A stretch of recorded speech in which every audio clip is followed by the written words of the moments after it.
Some of my own party have said that it was a mistake to go to Iraq in the first place and believe that it's not worth the cost, whatever benefit may flow from our engagement in Iraq.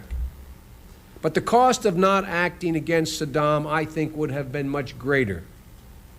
And so is the cost, and so will be the cost, of not finishing this job. 9 months ago, I voted with my colleagues to give the President of the United States of America the authority to use force. And I would vote that way again today. It was a right vote then, and it'd be a correct vote today. And everybody asked me why, in light of my criticism of how things are going. Why was it the correct vote? Well, because for more than a decade, Saddam Hussein defied more than a dozen UN security resolutions.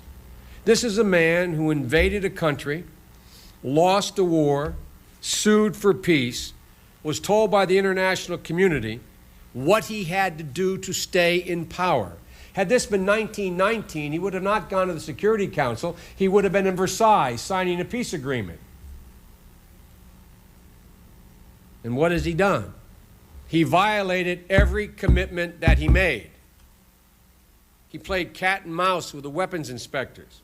He failed to account for the huge gaps in weapons declarations that were documented by UN weapons inspectors and submitted by them to the UN Security Council in 1998, and every nation in that council believed he possessed those weapons at that time. He refused to abide by any conditions, and when he refused, it became, in my view, the fundamental right and obligation of the international community to enforce the commitments this man who invaded another country, who was driven back, sued for peace, and the conditions of his remaining in power were that he abide by the UN resolutions. I voted to give the President an authority to use force because Saddam Hussein violated those agreements. Failure to do so renders useless, in my view, renders useless such international commitments.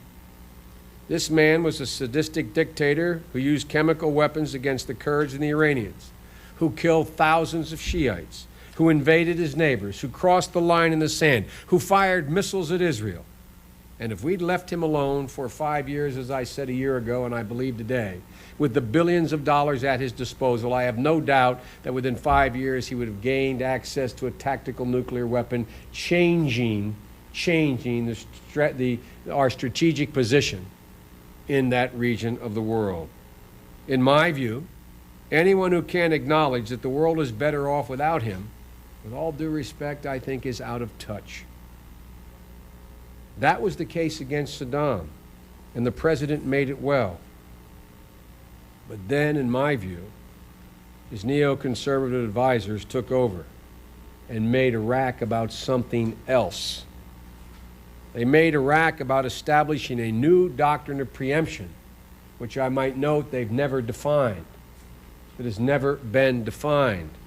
And in doing so, we lost the goodwill and support of a significant portion of the rest of the world. But for now, suffice it to say, the administration, in my view, is wrong to make this about preemption, but right to confront the challenge posed by Saddam thumbing his nose at the world and refusing to alter his conduct. Contrary to what some in my party might think, Iraq was a problem that had to be dealt with sooner rather than later. So I commend the President. He was right to enforce the solemn commitments made by Saddam. If they were not enforced, what good would they be, and what value those institutions? For me, the issue is never whether we had to deal with Saddam, but when and how we dealt with Saddam. And it's precisely the when and how that I think this administration got wrong. We went to war too soon. We went to war with too few troops. We went to war without the world when we could have had many with us. And we're paying the price for it now. We authorized the president to use force. Congress did it to give him a strong hand to play at the United Nations. The idea was quite simple. We would convince the world to speak with one voice to Saddam.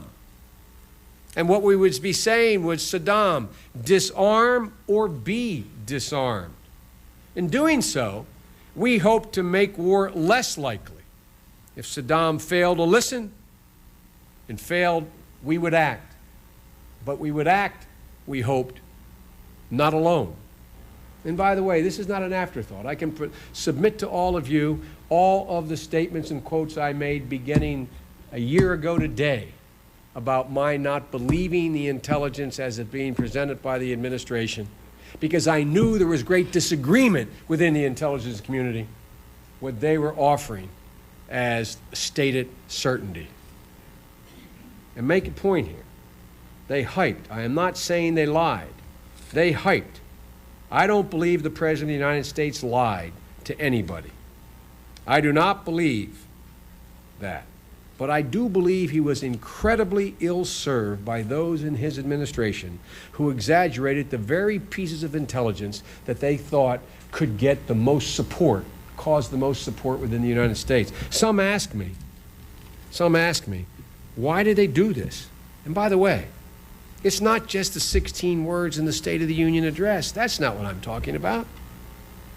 It's that consistently, speech after speech, TV appearance after TV appearance, the most senior administrative officials left the impression with the American people that Iraq was on the verge of reconstituting nuclear weapons. In fact, Vice President Cheney on Meet the Press said they had reconstituted that capability.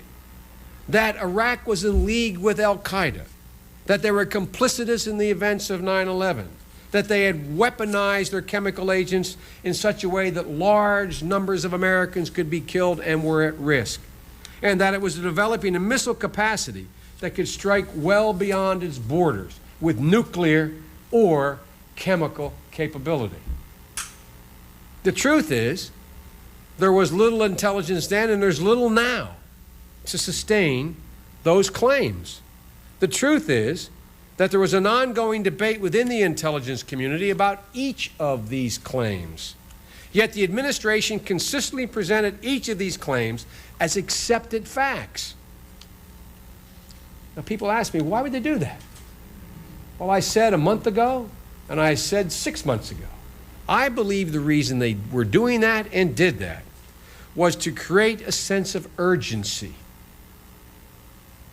Their purpose was to create a sense of urgency, a sense of an imminent threat, and to rally the country to war sooner rather than later. What was the result? In my view, the result was we went to war too early, before we had done everything we do to get the rest of the world with us. And I might add, I know I'm a broken record in this, and I said that not long ago, and my 10-year-old granddaughter said, "Pop, what's a broken record?"